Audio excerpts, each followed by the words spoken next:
Hey all, Alex here at your home of the Music Deep Dive, and today we'll be doing a review of the 1789 autobiography by Olaudah Equiano, the interesting narrative of the life of Olaudah Equiano, or Gustavus Vasa, the African.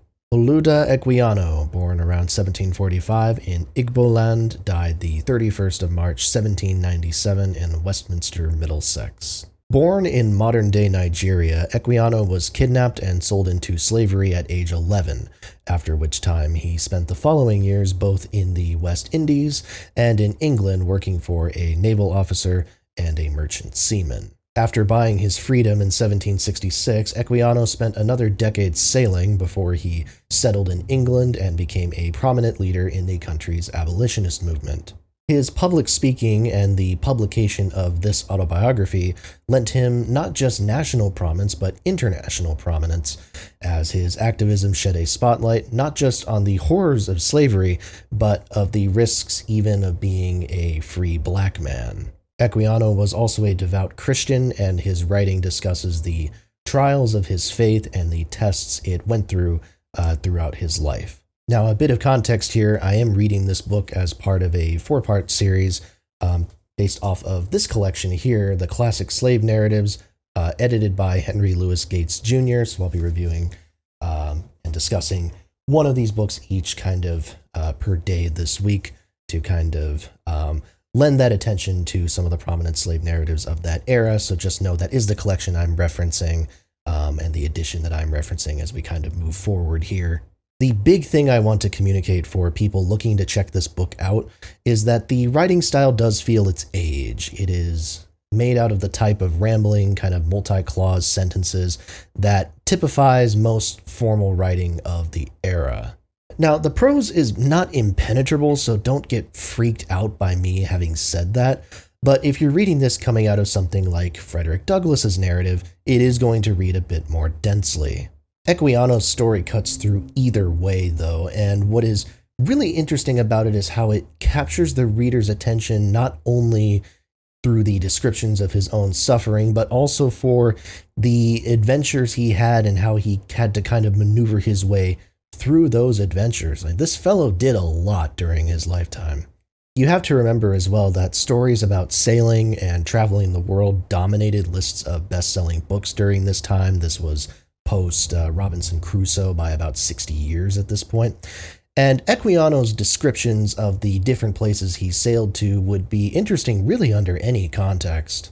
Where it goes that extra mile, though, is when he describes the experience from his own terms, not from the perspective of a sailor who's master of his own destiny, but as a slave, first of all, and then as a newly freed black man who spent much of his time trying to avoid trouble and to evade capture. And I think this piece is important for as little knowledge as English society had about the nuances and horrors of the Atlantic slave trade, which Equiano is only too willing to describe in detail, including the horrible conditions on these ships and the willingness of some of these enslaved folks to commit suicide mid-voyage.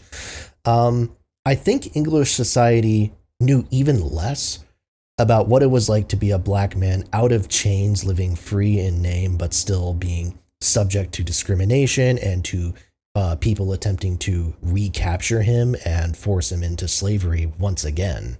When Equiano is initially freed, you can see the hesitancy to escape his former masters, and how even after he does chart his own course, he still has to avoid numerous sticky situations and these attempts from other people to incarcerate, capture, or even kill him. It's a very considered and calculated narrative that Equiano is compiling, and there is a natural oratory on display here in how he describes scenarios and presents his perspective that feels very well honed from his years of activism as well as his ministry. In the introduction to the collection that I was referencing, Henry Louis Gates discusses the importance of this book and some of these other slave narratives in laying the foundation for African American literature as a whole. And I think you see quite a bit of that foundation in the absolute command that Equiano has in this narrative, conveying a wide range of emotions in what is ultimately not an not an especially long narrative, clocking in at a little over 200 pages. The influence of this book is impossible to deny, as it sold well as far away as the, at the time, developing United States, and many of the American slave narratives that were to follow borrowed heavily from the structure that Equiano adopts here. And if you can adjust yourself to the older writing style, which I was able to without much difficulty, and I think most people probably can, then I think you'll find yourself engrossed in this story pretty easily, and I think it's 100% a very important read given that place that it possesses in history. If Frederick Douglass is your only point of reference for stories about what it was like to be enslaved, Equiano is not only an obvious next place to go, but an absolutely essential one. And that's it. I really hope you enjoyed this video. Please make sure to like, comment, and subscribe. As always, more reviews are to come. Tell a friend as well. Thank you so much for watching, and I will see you next time right here at your home of the Music Deep Dive.